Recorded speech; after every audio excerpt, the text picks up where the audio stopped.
Welcome to Death and Aliens, an in-depth look at horror and sci-fi TV from two friends who vaguely know what they're doing. I'm MK. And I'm Courtney. And how was your week? It was fine. I went to Broadway.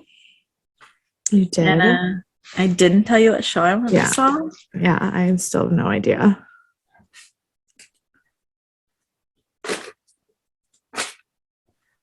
If you're on YouTube, I went and saw 6. Okay, see, everything I've seen of the show didn't have a curtain though. So that's why I was confused, because every other photo I've ever seen from the production, like from people in the house, they don't have a curtain. Well, also, every person that I sent that picture to said they thought I was at Aladdin. Literally, see, I knew it wasn't Aladdin. Right. But like I said, I even had a friend who posted from being at the show the same night you were, and it wasn't a curtain. They didn't. Oh, I see. So I, as far as I was aware, it was the kind of set where it's bare stage as soon as you get there. From everything I've seen. Oh yeah. No, they have a curtain that kind of looks like the magic carpet. You're not wrong. Kind of. Everyone else said that. It's not like super wrong. But then once you get into it, it is just like one set, and then they have like and a lot of set changes. No, but it's just that I've literally every picture I've seen and everything I've seen was like one style where you walk in and the set is already there. So that's why that wasn't one of my guesses, because I didn't think they had a curtain. Right.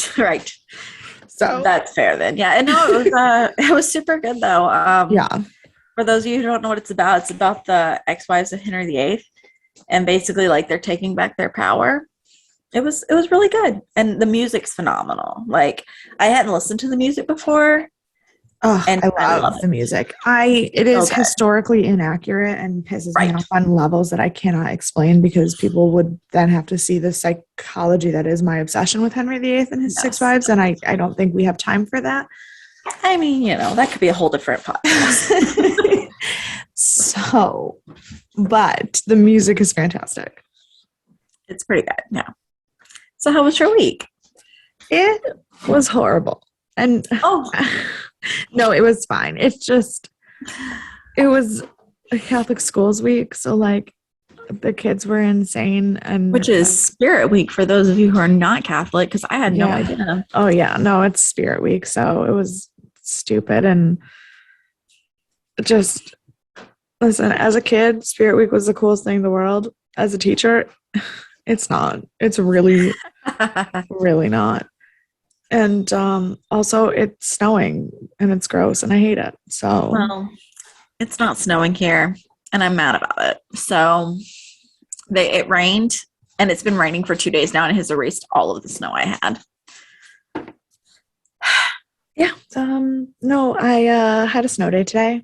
Could not, because literally when I woke up at 5 o'clock in the morning, I looked outside and said, if we don't have a snow day, I'm still not going to work. No. Look, I don't blame you. I don't blame you. It's been a day. It was also, I know this looks like a wine glass, but it's just juice. I'm so thirsty. Oh gosh, it should be wine. No, one of us has to be able to get through this night. I guess that's true. You're not wrong about that. I feel like I was gonna say something specific about my week, but I honestly, after being asleep for most of the day today, I don't remember. I don't remember. Were you gonna talk about seeing me? Because you're gonna do that soon. I am, but we talked about that last week. I know. We planned my trip on the podcast. That's very true. We did plan your trip on the podcast. So, yeah. So for those of you listening, it is booked now. It is happening. Yes, it sure is. But yeah, it was just a long week. I feel like every week's just going to be a long week until school's over. Look, I think every week is a long week, and then you die. So, like, oh my God. Sorry, that reminds me of one of my students. His parents were emailing me trying to get advice because he's being a a typical little tiny middle school douche who, because he's having feelings and thinking he's too cool for everything. Absolutely. And I'm not obviously going to spill personal information except for the one thing that his mom said in an email that I almost died was she told me that he said to her, life's too short to waste your time at school. And I was like, same kid. Fair, dude. You're not wrong. You might be 11, but you're not wrong. And like, it might piss me off because do the homework for my class, but also well, like, of course, yeah. But it is what it is. What a time. What a time to be alive. Have you watched anything interesting this week? So I've been watching How I Met Your Mother. Have you watched that? Did you watch How I Met Your Father? No, I'm sorry. I've been watching How I Met Your Father. Did you watch How I Met Your Mother? Yes. Okay. Have you watched How I Met Your Father? No. Okay, so God bless. Sadie found paper. I'm sorry. Sadie found paper on my desk and was trying to eat it. Of course. So it's got Hilary Duff in it. Yes, I did know that. I love dearly. So I loved How I Met Your Mother, but starting to watch How I Met Your Father, you have to completely separate it from the original sitcom, right? Because they are night and day different shows. See, I liked How I Met Your Mother, except when I didn't. That's fair. So, like, truthfully, Ted is a horrible character. Oh, absolutely. Lily is actually super toxic as a friend, and the ending of that show was bullshit. Fair. I've been listening to this new podcast called Writing Excuses. It's by Brandon Sanderson and Dan and somebody else. It's like his writing group. I don't know if you've heard of Brandon Sanderson. He writes is it Rhythm of War is the big novel he writes, I think. Okay. It's about writing. Spoiler alert. And they were talking about unpopular endings in the episode I listened to today. And so I feel like How I Met Your Mother falls into that, because it's like, what if you do an unpopular ending, but it's necessary? Then it's a good ending. If you do an unpopular ending and it's not necessary, it ruins everything. Well, and here's the thing. It also depends on what it is. Because, like, the Game of Thrones ending was super unpopular. Okay, so the thing about that, they talked about it, but they also talked about you promise your readers something. And at the beginning, George R.R. Martin promised the book was going to be that you were going to kill everyone off. So, like, well, even here's though it was unpopular, he said it was going to happen. Right. And the thing about the Game of Thrones ending is, do I think that we maybe should have gotten another season to kind of develop some of the characters to where they got to? Sure, because there were a lot of decisions that were made, in my opinion, too quickly. I think Daenerys's snap happened too quickly. I have not watched or read Game of Thrones. Okay, well, people who have will understand this. I think Dany's snap happened too quickly, and I think Jaime's betrayal happened too quickly.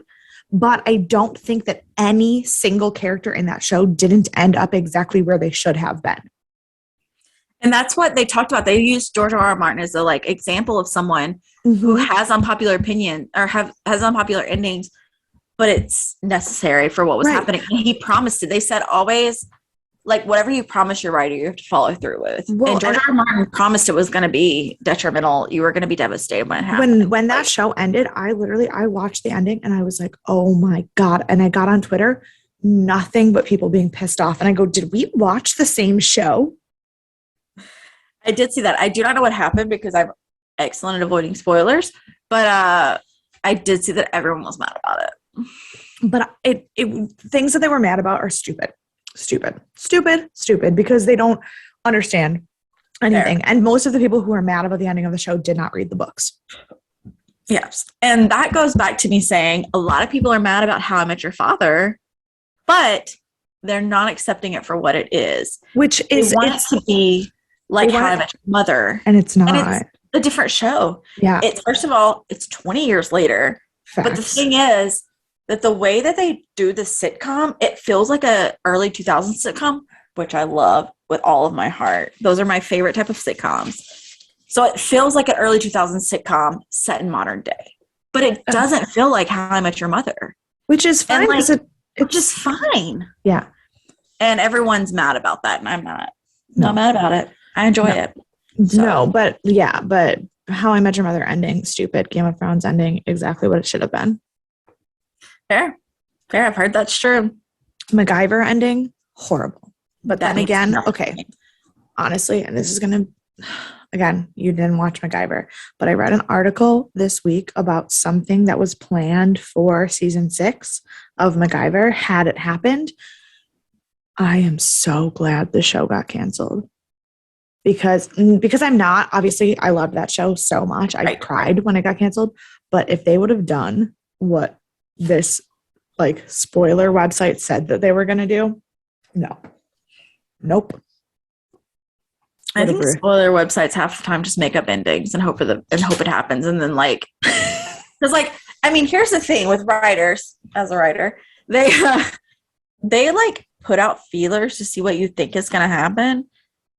And then they pick the least obvious one, but they may go with what you said. They may have no idea what they're writing. Here's the thing. You are talking about something that good writers do, which is not most television writers. Let's be fair. Well, if you think about like MacGyver, maybe I don't know who wrote MacGyver, so I have no idea if they're a good writer. No, MacGyver's problem was that they went through a massive production shift because their executive producer was one of the people ousted for inappropriate conduct. Mm-hmm. Which new MacGyver, old MacGyver? No, new MacGyver. Oh, okay. Yeah. Oh. I was like, that happened 30, 40 years ago. No, new MacGyver. And so rightfully he got ousted. He did horrible things, and the cast was very happy to get rid of him. But when you have something that major happen in the middle of a show, it does not always fare well for the actual content. Right. So I feel that like on that same note, so I told you I went and saw Harry Potter and the Cursed Child a few weeks back. Mm-hmm. So the day after I went and saw it, the guy who played Harry Potter in the Harry Potter the Cursed Child was fired for unknown inappropriate conduct. Bad words. But Jenny, the girl who plays Jenny, reported him. So I feel like it's pretty obvious what happened. Yes, except for that there's still an investigation and they still don't know, and like they're still not. No, they let him go already. No. They let him go, but they did not. But they let him go pending investigation, and they're keeping him out until the investigation's over. But the thing is, they let him go completely, even after, like even before. No. So they I know, but investigation out. But no, I think they've let him go since then.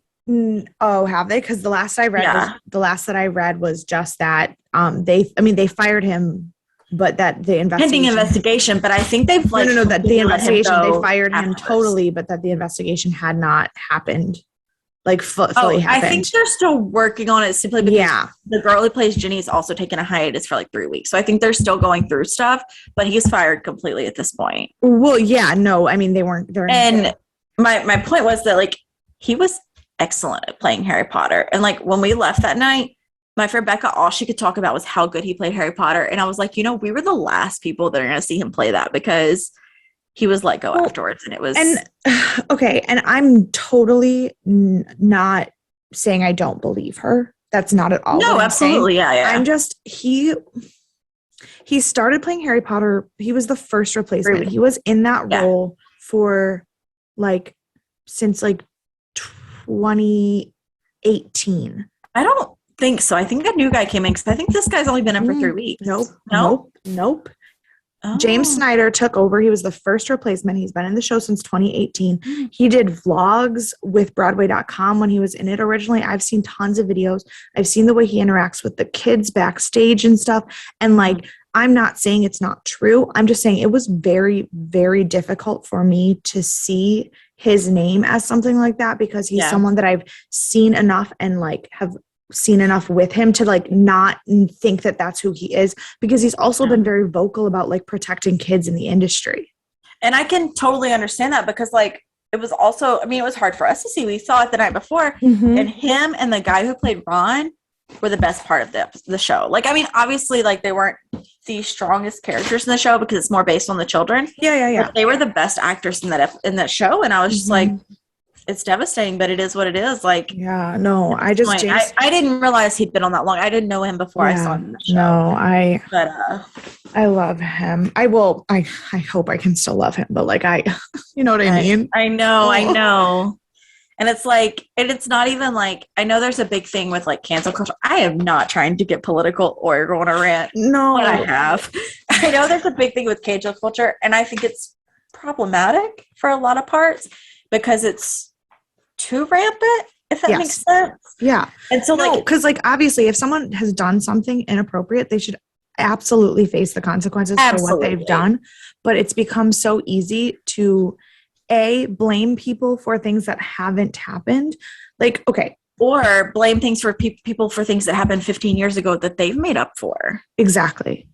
Mm-hmm. No. Or even blame people for things that have yet to happen. Like something that really bothered me, speaking of like cancel culture and with the Me Too movement and everything, Henry Cavill, people tried to cancel him. Then he played Girl in The Witcher and all the girls wanted to bone him again. So he got uncanceled. I don't know a lot of things about him. I have no feelings towards him. But a couple of years ago, he got canceled because he said something in an interview where he said that he was afraid to date because he didn't want to go into a bar and try to hit on a woman and then be accused of sexual harassment.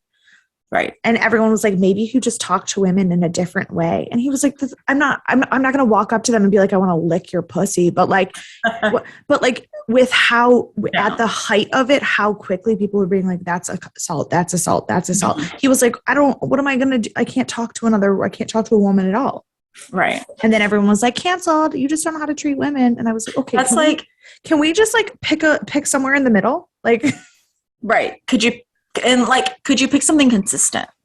Like, you can't first of all, you can't cancel every man that's ever said something dumb. They're all canceled if you picked one that says everyone has said something dumb. But like, they tried to, my favorite, I don't know why it's my favorite. They tried to cancel Eminem because of his Stan song, because it sounds stalkerish. And the entire, like, our generation fought back and was like, no, thank you. And yeah, they were like, they just like got over it. They were like, first of all, that's the point. This song does sound stalkerish. That's literally the point of the song. Second of all, if you think that's bad, have you heard anything else he's ever said? Right? Also, speaking of Eminem, this is a thing that happened to me this week. God bless. I think I told you about this the other day when we were on the phone. But one of the new girls, Nora, she's a saint. Love her. God bless. Love both the new girls. She's 24. And we were talking about the, for those of you that don't know, the Rock and Roll Hall of Fame nominees came out this week, and that's a big deal in the music industry. I work in publishing, so we had 4 people that were nominated who had like sampled songs or worked with our catalog. One of them was Eminem, and so she looks at me and she goes, "Oh, were you a big fan of Eminem?" I was like, "Oh yeah, I loved him. Really into his music." She goes, "Oh yeah, I had some friends who were your age and they really liked him too." I was like. It's like, Jesus Christ, how old am I? Like, am I 1,000 now? Like, what is this? So I'm 1,000 now. That's what I've learned from that. I have some friends who were your age. Jesus. And then she goes, "Oh, did he come out with any new stuff?" I was like, "Yeah, he came out with an album a couple years back." Well, that's nice. Yeah. For my spirit week this week, we had to dress as what we wanted to be when we grew up.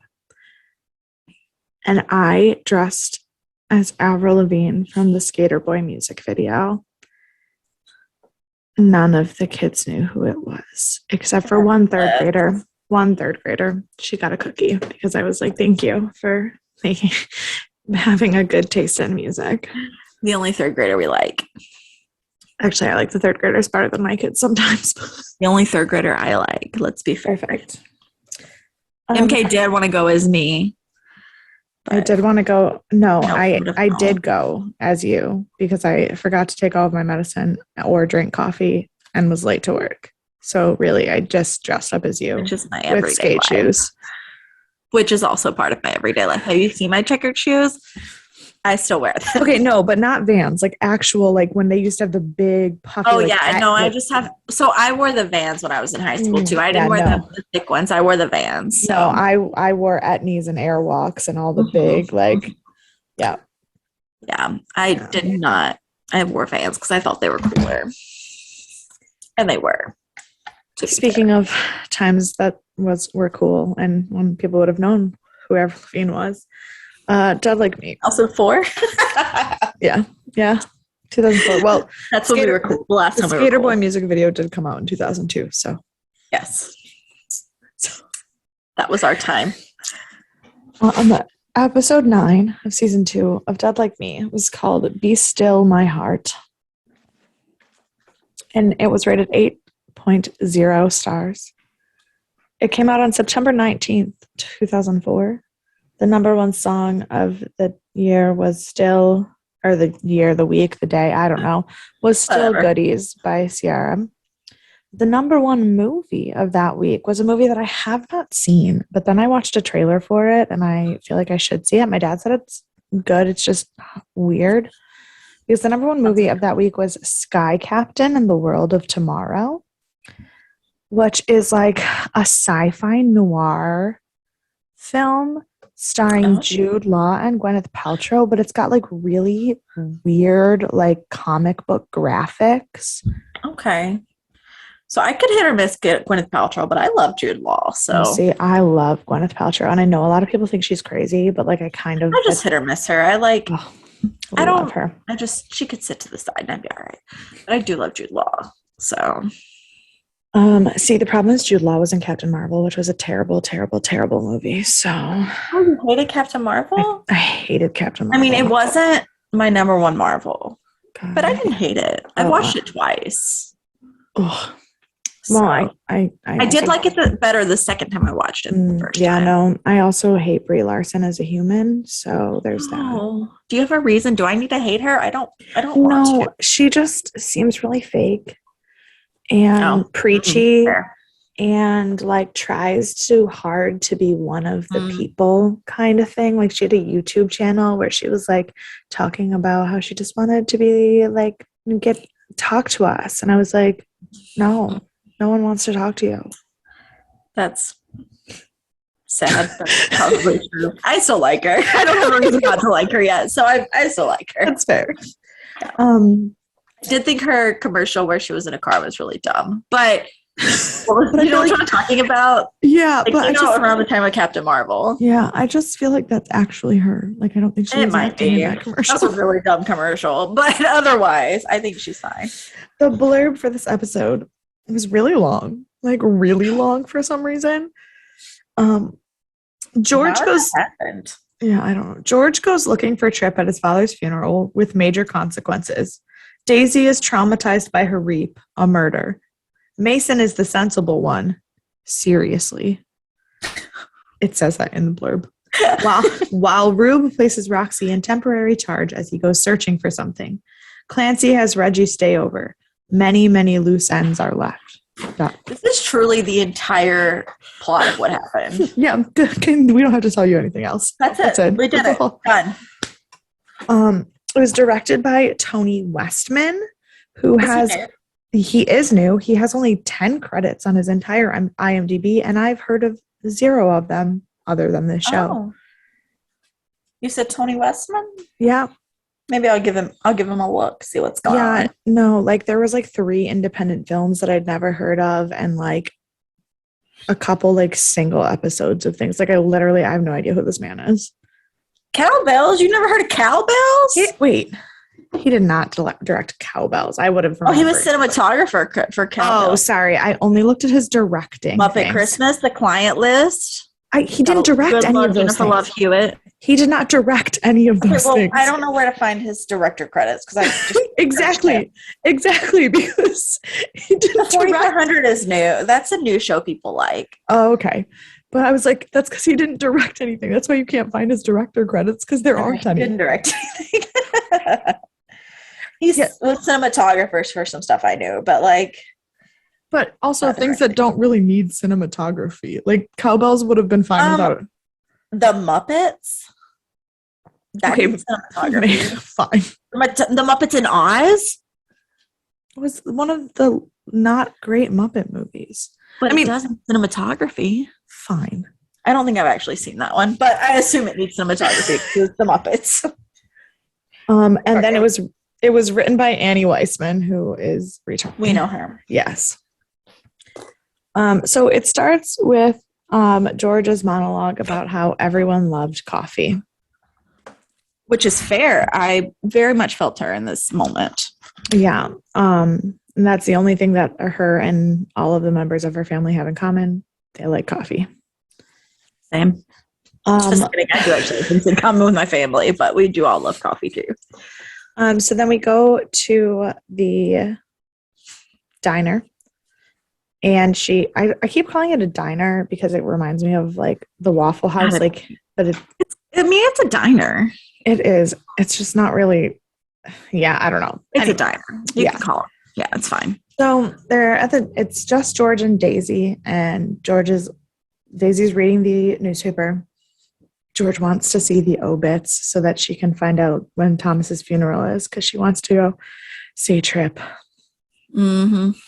And Daisy's like, yeah, no, definitely go. And she's like, I couldn't do that. It's weird. And she's like, so what you're saying is you need my help picking out an outfit. And she was like, yes. Yeah, absolutely. That's exactly what I'm saying. Mason arrives and he's like, I brought you all cinnamon rolls. And they're like, thank you so much. And he's like, yeah, man, you should have seen how much blood was at the reap that I just did. It was all over the cinnamon rolls. Also, I have to say, like, I'm not Mason. 1,000% not. But I might would have done the same thing. I won't lie and say I wouldn't have. Maybe not cinnamon rolls, though, because I'm hit or miss on cinnamon. But, like, donuts, they have these passion fruit donuts at Donut Plant. I might would have taken those. I hate passion fruit. Oh, I'm not. Okay, but passion fruit is one of those things that I literally can't eat. It doesn't have seeds in it when it's on the donut. Okay, but the thing is, the fruit itself is basically entirely seeds. So I can't eat it. So I don't eat it, which means the flavor is weird to me. You'd like to avoid a flavor so much, it doesn't taste good. You know what I mean? I'm going to feed you this flavor without you knowing what it is. No, and I'll be like, I will. I'll be like, that's weird. And you'll love it. If I can't identify it, I don't want it. Well, we can't go anyways because Chelsea's closed. True. So then Rube arrives, gives them their reaps for the day, and George is upset because hers is at 4:00 and the funeral is at 3:00. And she's like, sorry, I have girl stuff. And Rube's like, your facial can wait. I was like, I do have to say, like, she's pretty obnoxious about that. Like, I get it that she wants to go to this funeral, but also, like, she does know what her job is and she does know the rules. Like, yeah. And then Mason attempts to juggle his death rolls. And I don't know why that was important, except for that I wrote Mason juggles death rolls. Did we even see him go to any of his deaths? No, he did his reap before breakfast. His job for the day was done. That's why he was up early. Oh, I see. I was trying really hard to figure out when he told them that that's why he was up early, because he went and did that reap, and so then he didn't have to do one during the day. Sure. I also watched it like 3 days ago, so. Then we go to school where we are in Reggie's science class, and this girl is giving a presentation on her model of the heart. And this is where the only trivia for the episode comes in. The teacher is telling the girl that her placement of the heart is incorrect because the heart is not actually where it is on TV, that it's not in the middle of your chest, which is not true. Your heart tilts toward the left. It is more on the left side of your body than the right, but it is still behind your sternum. Mm-hmm, mm-hmm. Your heart is in the center of your body. Sorry. In case you want to have nightmares, because I did for a long time. When I was a child, my aunt told me I had to sleep on my stomach because if I slept on my back and someone broke into our house and stabbed me, they could stab my heart easier because they could go through the front. Whereas if they went through the back, my ribs would stop them. And that's even though I don't think that's true now that I'm an adult. It's but it not. terrified me. And also, sleeping on your stomach is not great for you. It is not. It is not. But she told me I had to do that because my heart was in the center and they could stab me in from the front. Wow. I was like 8. That's how I grew up. Speaking of nightmares about hearts, it is then Francis's turn to give his presentation. And Francis is still in love with Reggie, in case that wasn't clear when he chose her to be his Komodo dragon friend last week. And he said, Francis Buschetti, this child, gets up to do his presentation. And he says something about his Komodo dragon, and the teacher says that she hopes the dragon is in heaven, or she knows the dragon's in heaven. And he goes, although there is no scientific evidence to prove that, thank you. I was like, this child. So for show and tell, he bought a real human heart off the black market. Yes. And I put that his teacher just let him keep it and said, go sit back down. But as a teacher, I feel like you should take that away from him. Like if someone brought a human heart to your class, would you not take it away from them? No, I absolutely would. Right. It's the same age range of what you teach. Yeah. Other things that I did not agree with her as a teacher are the rest of the scene as it continues. Because then she calls Reggie for her presentation. And Reggie does not have her project with her. And she immediately starts to interrogate her in front of the entire class. And thank goodness for Francis stepping in for the woman he loves, saying that she made it out of liver and the dog ate it. And so that's why she doesn't have it. But also, I'm just, as a teacher of middle school children who often have things going on that they're not either capable of talking about or able to talk about in front of people. Especially that age. And especially a kid who had a family member die within the last year and a half. What on earth is her problem doing that in front of the whole class? I was so mad about it. I'm not a teacher and I went to the exact same thoughts. When my kids have presentation projects, I start the class by saying, who is prepared to do their project today? And the kids who are not, I will talk to them after class. I do not do that in front of the entire class because they often are embarrassed or don't have the words at that age to explain the things that are going on in their heads, like why they're not in it for school that day. I still don't give them full credit if it's a day late. Well, yeah. But I don't make it embarrassing for them. And I think that's a big problem with class in our generation, because that happened. I don't know if it happened as much when you were little. I don't remember because I was never that kid, which is hard. I wasn't either, but I remember that happening to people in my class. And at the time, I had no idea because I grew up in a very stable, lifestyle. Right. So I was just oh, they just didn't do their homework. But now as an adult, I look back and I'm like, oh, they probably had something going on and they were not helped through it. I was in a specific program for gifted advanced kids. So everyone was at my level of goody two shoes in my class. Yeah. So I never had to see that in middle school. But that doesn't mean it didn't happen. And I don't know if I had teachers, but I don't think the teachers that I had would have done that, just knowing who they are as people. But no, it's really I have kids, one of my girls, she brought a project in late and then we talked about it and she asked me, she brought it in. They had to make a map and she made it on Roblox. Cause I told the kids they can totally use technology if they are able to. About Roblox this week. Yes. So she did it on Roblox, brought in her iPad to show it to me, and then it wouldn't load. So I said, the internet's being a little weird. Come back at lunch and we will load up your iPad, see what happens. She did not come to me at lunch. So then the next day when she came to class and I showed it to her, I said, just so you know, I wasn't going to take points off for it not being in class yesterday, but then you didn't come talk to me at lunch. So now I do have to take points off for it being late. And she said, okay. And She that's then totally fair. I told her that that's what was happening. And then she got a perfect score except for the points off for it being late. Right. Like that's. So it's still a good grade on it. It's not like exactly. she failed it. Like, but like I didn't say that in front of the whole class. Right.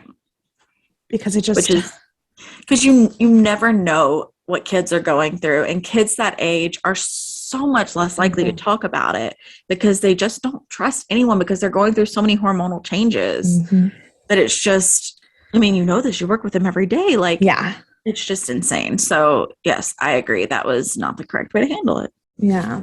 Then we go to the office where Misty is being really, really weird. What's new?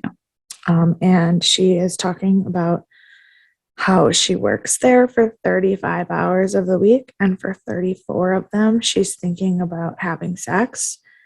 And George was like, what do you do for the other hour? And she's like, I'm having sex. So this whole time, apparently, she's sleeping with, what's his name? Was it Julio? Julio, yep. Julio, who is the same person Dolores used to sleep with. Oh, that's right. I forgot that Dolores used to sleep with Julio. Yes. I was pulling some throwback quotes for this week, and I was going through some old episodes to see what was happening. And one of the last ones that I was listening to was the one that said Dolores had been sleeping with Julio. And I was like, this doesn't feel like it adds up. These are very different people. Listen, Julio just doesn't have a type, I guess. Good for you, Julio. I mean, that's fine. But then and maybe that's why he keeps that job, because he's always got someone to sleep with. Maybe. But then Dolores comes over to talk to them about sex also, and then is immediately interrupted by a man having a heart attack.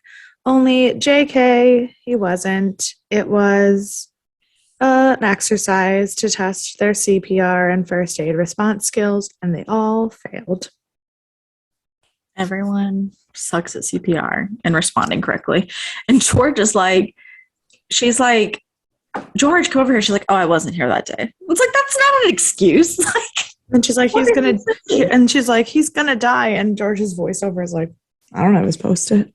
I was like, that's not a good enough reason. Yeah. To not save someone. And then we go back to their Waffle House. And Daisy and Roxy are talking. And honestly, it feels like Roxy really doesn't like Daisy. So every time they talk to each other, I wonder about it because, like, they have these, like, sometimes deep conversations, but they don't ever seem like they get along when they have these conversations. Well, I figured it out, and I have a note about it, and I can't remember if it was in this episode or last episode or in the next episode. Oh no, it is in this episode. It is in this episode, but I figured it out. But I will say it when I get there. But they're discussing George's crush, and Roxy's like, man, I hope she goes to the funeral. And Daisy's like, well, she won't go because I have a rape and George won't go by herself. Mm-hmm. Which is true. She won't. So she brings Mason because that's a fucking intelligent decision. Right. That's the best person to bring to a country club. You bring Mason. She didn't even give him nice clothes. I would have at least dressed him if I was going to bring him with me. Like, first of all, I wouldn't have brought him with me, but if I was going to, I would have dressed him. I'd at least put him in clothes that didn't mean that everyone is going to be staring at him. True. Then we go to the last house where they are getting ready to, Reggie is getting ready to spend the night at her dad's. She tells her mom that she did not do her project after having a little discussion about George and education. And then Reggie does the most manipulative shit I've ever seen in my entire life. And she's like, I know my mom is sad about George dropping out of college, so I'm going to guilt her into doing my homework for me. Right? And I was like, Joy, no, you know this is a bad decision. My dad goes, what a little bitch. And I was like, right? Agreed. Yeah. So then we go to Daisy's Reap. She's going to a hotel and she is talking to this girl who's trying to pick out sexy lingerie. And Daisy's just being all helpful. And then she's like, all right, well, gonna go now. Then we go back to the funeral, where Mason is just being the most obnoxious human. And Trip walks right into them. And Mason continues to be so fucking stupid. He starts quoting like Shakespeare death poems. I was going to ask you if you knew what he was quoting. No, I can't. I don't actually know if he was quoting Shakespeare or if it almost felt like he was reading or trying to memorize funeral cards. Mm-hmm. I don't know who wrote the poems. I was wondering if it was something from the Bible. I didn't know. I don't know. It was whatever was on the funeral card at the country club. He's an idiot. Who knows, Mason? And then we have the first moment where I think that I actually liked George's character. It's the same thing. Because she was like actually really coy. Mm-hmm. Trip was like, if you keep showing up here, like people are gonna talk. And she's like, about what? And he's like, you. And she's like, what'll they say? And he's like, well, they'll say you like me. And then they talked about something else. And as he walks away, she's like, let him talk. And I was like, oh, George. I know. I put a note that I said, I think this is the first time that George has had real chemistry with anyone in the show. It was nice. Mm-hmm. Then we go back to Daisy, and she is watching her reap, and the woman is murdered. And it was so sad. And I feel like I have a comment about the camera work here, because it looked like, oh my gosh, please sit. I had a comment about the camera work because it felt like the way they did the angles with that horror music and the shadows, it felt like they were shooting like a scene for like a CSI or Criminal Minds.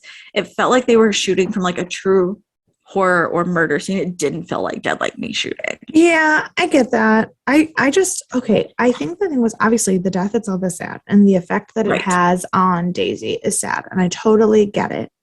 But I think the death was only as sad as it was because the girl was so pathetic.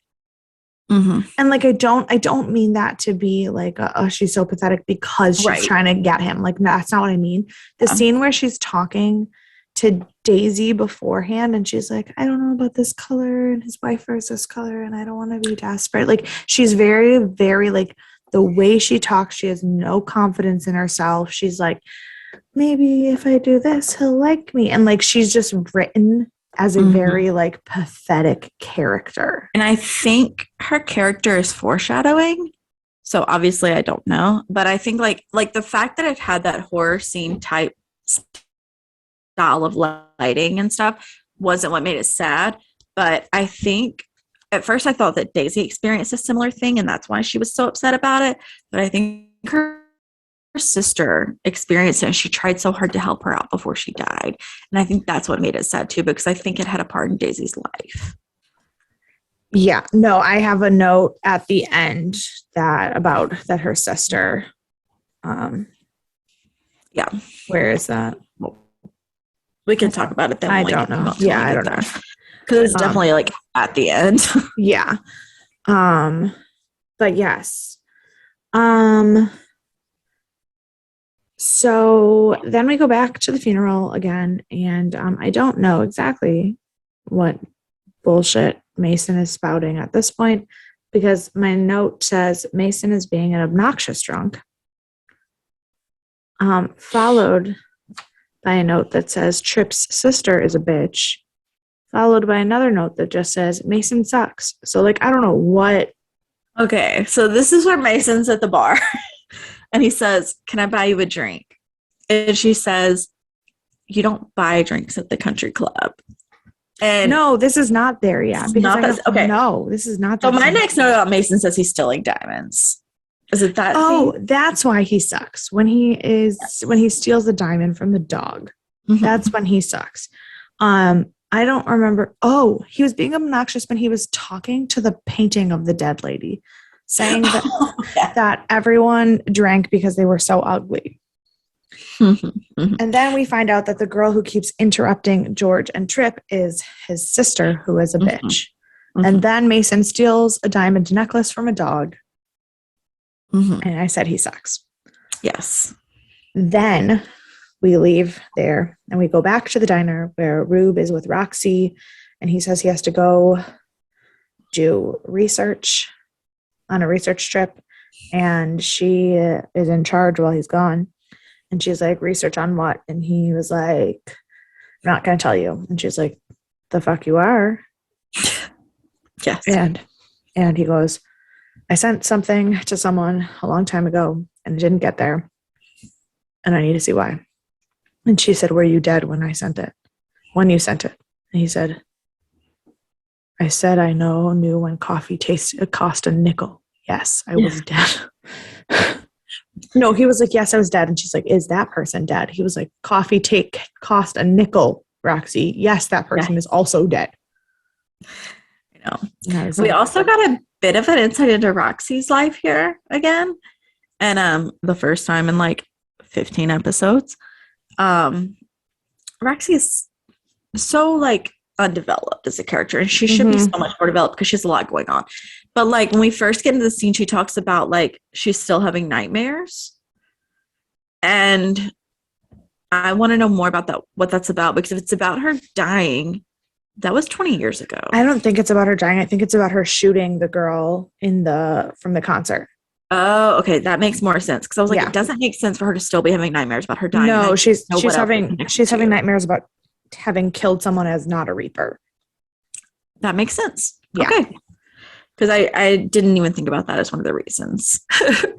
Sure. Then we go. Oh, and then while Roxy's talking to Rube, there is a call over her radio. And I don't know if you caught what it was in that moment, but they call her to the hotel for the murder. And this is where another time where I said the show has done so well at pulling things together, which has been very different from the beginning of the season or beginning of the show, because in the show they jumped around so much like we talked about. Yeah. But in the season they've done so well in the past like 2 episodes, it haven't been very many, where they connect everyone to go where everyone else is. And so like it's not that they didn't jump from the hotel to Roxy back to the hotel. They jumped from the hotel to Roxy to bring her to the hotel. So everything was connected. And I think that makes the episode so much smoother. I agree. Than it has been in the past. Then we go to Clancy's apartment. And Reggie is looking around the apartment and she calls him out on being single because he has no food. Which I totally related to. Same. But then she is talking about how her mom's doing her project for her. And he's like, we could do work here. And she's like, "You're an English teacher." And he goes, "English teachers can do science." You couldn't handle it. It's science. That's what she says to him. And he was like, "English teachers can do science." And I was like, never, ever have I related to Clancy except in that moment. Just that second, though. Like, I was like, 5 seconds later, he ruins it all. Then we go back to the funeral and Mason. Whoa. Oh, you missed a one-liner from Clancy. Oh, did I? You did. So he's talking about Joy doing Reggie's project and trying to do it with her. And he's like, "No, I can help you, all this, blah, blah, blah." And she says, mom's doing it, and he's like, you know how I feel about cheating, and she just looks at it, and I was like, yes, yeah, Clancy, that's not a good argument. No, like, I do remember that, because then later in the episode he says something about how oh no, in the next episode he says something about lying, and I go, you're just making shit up now. Like, first cheating, absolutely. Now lying. Like, you're just making it up. 100%. Then we go back to the funeral, and now Mason is at the bar trying to buy is plastered, and he's trying to buy Ashley a drink. Ashley is Tripp's sister. Ashley, aka Whitney. AKA Whitney. And she's fucking frigid. Oh my God. She is not having it. And she's like, why are you here? And he's like, I'm with her. And she's like, who the fuck is her? And she's like, that is your brother's girlfriend. And she's like, oh, really? Great. So then it shows George and Tripp hiding under a table having cute moments. But the problem is that starts that scene by Tripp saying, my sister and I used to hide under here, which means obviously your sister's going to fucking find you, dumbass. Absolutely. And also, like, you're in the middle of a funeral. No one saw you go under a table. Right. So Ashley does find him, and then they interrogate them. And then George... I will say, before she interrogates them, George talks about Reggie. And I think this is the first moment she's talked about Reggie specifically since she's died. Yes. No, but that's why I wrote, George, you just fucked up. Because George says, I ignored my sister. And he was like, you said that in the past tense. She also gave him her last name in the last episode. Oh, so yeah. Like, no. That was in this episode too. I have notes about that. Yes. Okay. Yeah. So, I'm like, oh, but I was like, I'm happy that they bonded over their sisters, but also like George. It's about time she acknowledged that, like, she didn't, talk to Reggie or whatever. So then Ashley finds them and then interrogates them. And then she's like, who are you? And she's like, I'm George. And she's like, what's your last name? And he's like, yeah, what is your last name? And then Ashley's mad, like, how is it your girlfriend and you don't even know her last name? And then George and Mason standing there like, no, please don't. And she gives her real last name. See, and here's the thing. If you're going to go by a name when you're dead somewhere, you should use it everywhere. Right. Like she should just call herself Millie to everyone except for the Reapers. Like, you know what I mean? Yeah. Like, that's just dumb. She could even go by Millie to them, like, just to make it across the board so it's not confusing. It's fine to go by George to them. Rub's not gonna call her Millie. No.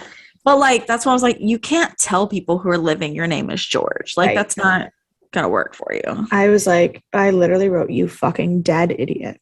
I put even hammered Mason knows you can't tell your last name. And that's the thing is when Mason is my next note says when Mason is a sensible one, you've fucked up. Right. And at this point, I want to compare this episode to the Rockstar episode we just had. Because in our last episode, we talked about the episode about the Rockstar, we talked about how George is getting so much better at her job that, like, everything was so easy for her in that episode. And that's how she got through to her reap so far. But it's like everything is so easy. And then she just, like, messed up the easiest thing in this episode. Yeah. And so it's like, did we go back on our character development again? Like, obviously, we do that a lot. We do. But yes, but this is also the first time she's, like, had feelings. Well, she had that guy who passed away at the wedding in the first season. Oh, yeah, no, but he also died. She didn't, her feelings for him were more confusion. Yeah. Because he could see the gravelings and it was throwing her off. Mm-hmm, mm-hmm. Okay, so then we get to the hotel where they're investigating the death. And the killer's name is written on a note card next to the phone. And Roxy's like, oh, man, the victim had nice handwriting. And I go, so Roxy knows it's Daisy's handwriting. Fantastic. Mm-hmm. And then Roxy realizes that the soul is still there because Daisy, I wrote, Roxy knows Daisy wrote the name and left her rape. And where the fuck is Daisy? I said, sweet Roxy, why did Daisy leave her? That was my note. Yeah. Very similar. Very similar. So then we go to George's reap. She left the funeral to go to her reap, which is at a gay wedding. And I don't have a lot of notes about the gay wedding, because it was not really that important to the plot. But Gordon, the reap, God bless, is like bitter and alone and sad at a gay wedding, and then he tosses the bouquet and immediately dies, or catches the bouquet toss and immediately dies. Right. This is also another moment where I was like, George has grown so much in her reaps, but yeah, this episode made it, first of all, she messes up and everything's so easy that's not, because like she walks into the wedding and he immediately says his name. And I'm like, why is it so easy to find these people for them? Like, I'm not going to walk up to you and tell you my full name if I've just met you. I may not even tell you my real name. Who knows? But I'm definitely not going to walk up and be like, hi, I'm Courtney Cloud. Nice to meet you. Like, no, but he didn't say his name to her. He said it to the guy. No. But he didn't know the guy either. He walked up and introduced himself to that guy. Yeah, because he's trying to get a boyfriend. Right, but I'm also not going to introduce myself that way. Okay, well, I would appreciate it if everyone introduced themselves to me with their full name, so I could then stalk them on the internet. Well, of course. Yes, I agree. I will not be giving you my full name unless I know you. Well, so you're very single, so it just for the best. It's for the best. But I feel like these reaps are so easy for her, and it's like, you've come so far. You got to a point where you did so well. Why are they not making it like a normal daily life for you? They're making it like extra easy for you still. And I feel like it's no, but they kind of do it for everyone. Like No, I know. I'm not saying it's just for George. No, but I just think it's like across the board, the show makes it too easy, where I feel like it should be a little more realistic, I guess. Yeah, I didn't find that one unrealistic. Maybe it was just me then, but maybe. I sure did. So then we go back to Joy, who has called her friends to cancel girls' night so she could finish working on Reggie's heart. I said, poor Joy doesn't get to have a real life. I'm sad for her. And then we go back to George, who walks Gordon down the aisle to his heaven. Also, when his back cracked, or his neck, spine, whatever cracked, I made a noise that you should not make as a human. I was so taken aback and distraught by that moment that I just made a noise. It was rough. And then we go back to oh wait, he did bring up a good point. When they were talking about it, this is another story, but I know I ask you a lot of like world building questions. You're not Brian Fuller, but I ask you anyways. So he talks about like, can you get a boyfriend on the other side? And I'm like, can you get a boyfriend on the other side? Well, here's the thing. I think that your other side, your happy thing, is whatever you want it to be. Like the little girl who's turned into a Ferris wheel, and the guy who wanted so badly to have God love him as her, like the trans woman, when it was Jesus in the sky. So like, sure, if that's really what Gordon wants, I'm sure that's what Gordon gets. Yeah. But I like, it was really only, that conversation really only existed for George to be like, I fucking don't know. I know, and that's why I was like, no one has the answers, and now I want to know. Yeah. I need to know answers to questions that have no answers. So, well, that's a tragic flaw. Well, that is a tragic flaw. That's my character flaw of life. So, then we go back to the diner, and Roxy is yelling at Daisy, and this is where I wrote that it's very obvious that the reason that they hate each other is because they're too similar. Mm-hmm. The things that frustrate Roxy about Daisy are the things that frustrate Roxy about herself, but she can't yell at herself. Because Daisy accepts that she feels that way and Roxy won't. Yeah. Because Daisy's okay with just being emotional, and Roxy's working so hard to hide that she needs to discipline the emotion out of Daisy. Right. And this is also where we got into the point of like, each person has a type of reap they can't do and they can't deal with. and I was trying to figure out what everyone's was. We know Rube doesn't do kids. Daisy doesn't do domestic violence. George hasn't been around long enough, I don't think, to like have one that she doesn't do. But I don't know what Macy and Roxy. I don't know if Roxy like doesn't do friends. Like she just doesn't have friends. But I don't know if she like reap wise. And Mason, I feel like everything he doesn't do are the ones he already gets thrown into. Yeah. So like I feel like he does them anyways. Yeah. Then we go back to the funeral home. George is looking for Trip, but the funeral is over. So she's sad. There's some kind of monologue over top that I wasn't really paying attention to. And then we go back to Clancy's where Reggie has fallen asleep and now her dad is also doing her homework for her. Right. So George, oh my gosh, Reggie has everyone doing her homework for her. Yeah. Speaking of which, we had a guy who like runs an exotic reptile show thing at school for Spirit Week. I was really trying to figure out where that was in the episode. And I was like, I do not remember that. No. And he at my school, and he said something like he was bringing out the snake, and he was like, if you are afraid of snakes, do not volunteer. He's like, I'm going to say it again. Do not raise your hand if you are afraid of snakes. And he's like, now let me ask a question one more time, because I know some of you have had your parents doing your homework for you for the last 2 years. If you are afraid of snakes, do not raise your hand. And the principal and I, like, we're in tears laughing at the things this man is saying to these kids. And then one of the 8th graders goes, I kind of feel triggered because he just kept calling us out for things. And I was like, maybe don't have your mom do your homework for you and it won't be a problem. Truly.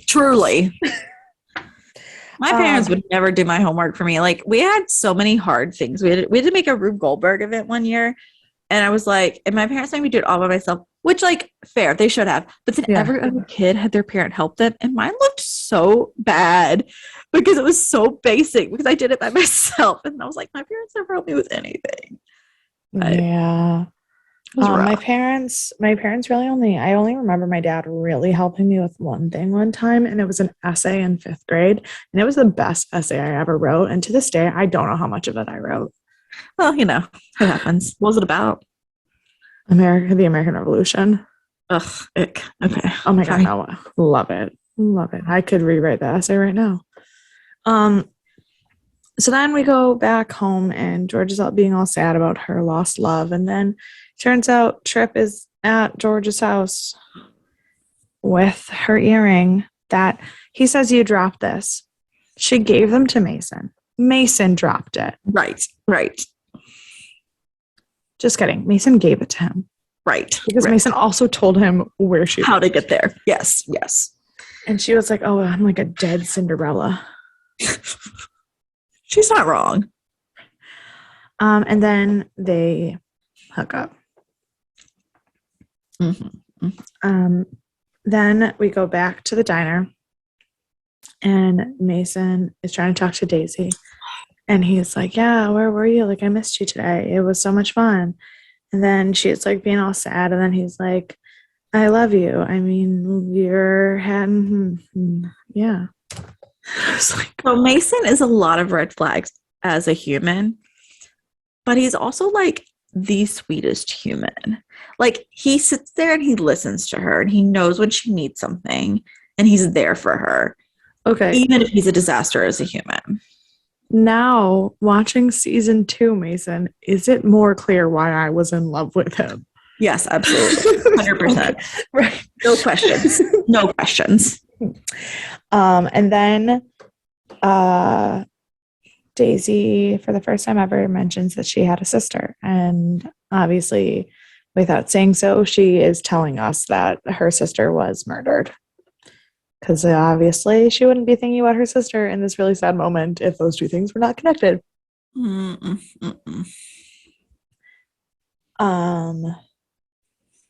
Clancy brings Reggie home with her project. JD is very excited to see Clancy. He's about the only one. Yep. And then she brings... Oh, wow. Somebody's having a party at your place. My alarm went off. People are going outside. It's crazy. It's chaos in New York. Then Clancy's version of this heart model was not an anatomically correct heart. It was just a heart with a poem. And Reggie's like, I don't know, Dad wanted you to read this. And then Joy reads it and tears up because it is a Shakespeare sonnet about how when you have children, you never feel alone again. And I also put, what Shakespeare play is that? It is not a play, it's a sonnet. That is what you just said. Yep. I wrote play. I was wrong. Yeah, no, I think it's just a sonnet. Do you know which one it is? No, I do not off the top of my head. I just like to quiz you on Shakespeare sometimes. I know, but they talked before about how Clancy teaches Shakespearean sonnets. Right. And Shakespeare, for as much as he didn't really love his wife that much, he did love his children.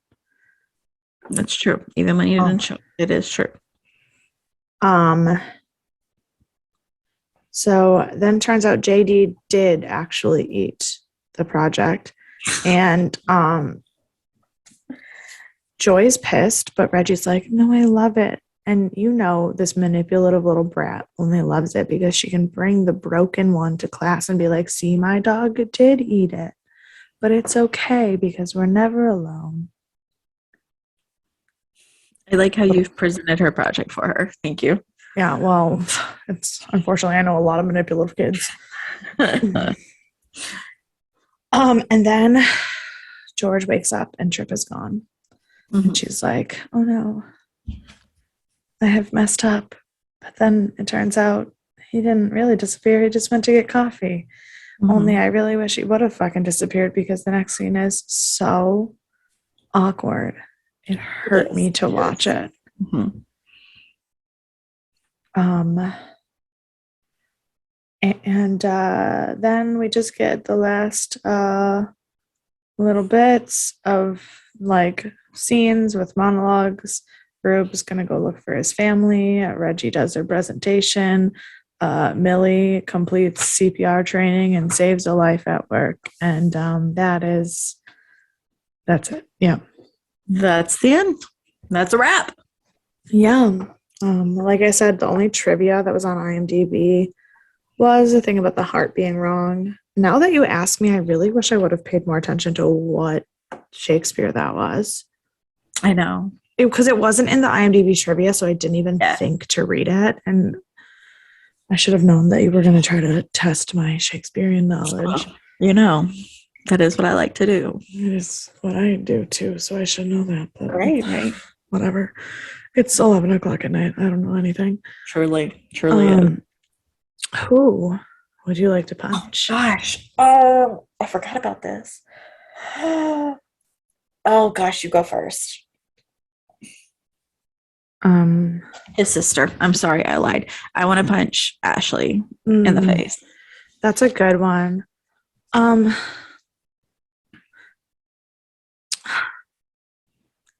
Mrs. Rickett, that's her name, Rickett. The teacher, the science teacher. Fair. Still mad about it. Yep. As you should be. Yeah. And then who was your MVP? This is kind of a tough one. A couple people I want to give it to. I think I'm going to give it to Roxy again. I know I just did in the last one, but while her conversations with Daisy are a little frigid, they're like, she still cares, and she did help the woman who was the Reap, and she did take care of everything, and like while Rube was gone, she's supposed to be in charge of everything, so like she's just kind of quietly in the background, but she's making sure it's handled. So I think I'm going to go with Roxy. I'm going to pick Mason because he sends Trip to George and also is there for Daisy. Even though nothing's really going right for him, he's still got his girls and he's taking care of them. Mm-hmm. He's a sweet person. He sure is. I love him. God bless him. Where is my Mason? Dead. So sorry. I'm so sorry. That was an automatic reaction. Yeah. Well, and on I'm that sure he's alive and note, well.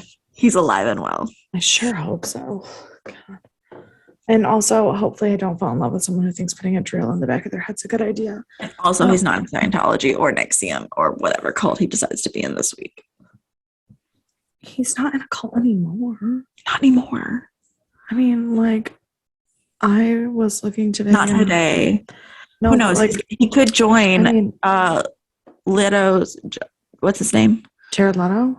Jared Leto's cult any day now. Jared Leto sends me emails all the time. Are you in his cult? No, I just accidentally subscribed to a 30 Seconds of Mars email list a long time ago and never that's stopped getting fair. them. They were a dope band, but don't join a cult. I'm trying to join a cult, but not really a cult. I'm just trying. There's one part of the Freemasons that lets women in. Ooh, so is that new? No, it's like not 40 new. years new. I don't think so. Actually, I think it's probably closer to like 100 now, but it's very small. It used to only be like wives and widows and stuff, and now it's expanded a little bit. But yeah, I was looking into that today. Fair. You let me know. Get me a sign-up slip if you. You have to be a relative of a Master Mason to get in. I bet I am.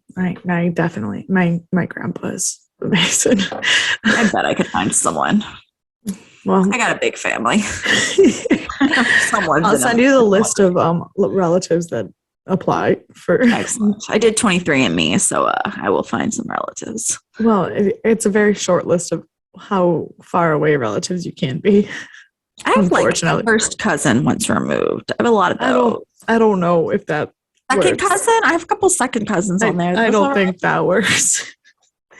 I'll find someone. Unfortunately, I'll get married. That would work. That would work. Yeah. Okay. And on that note, you can, if you have any relatives in the Freemasons, if you're looking for them to marry me, so I can also be a Freemason, you can send us any information you have at Death and Aliens on all of the social medias. You can follow me at EMKAY_superstar. And you can follow me at CECloud13. And yeah, we will see you guys later this week. Bye. Bye.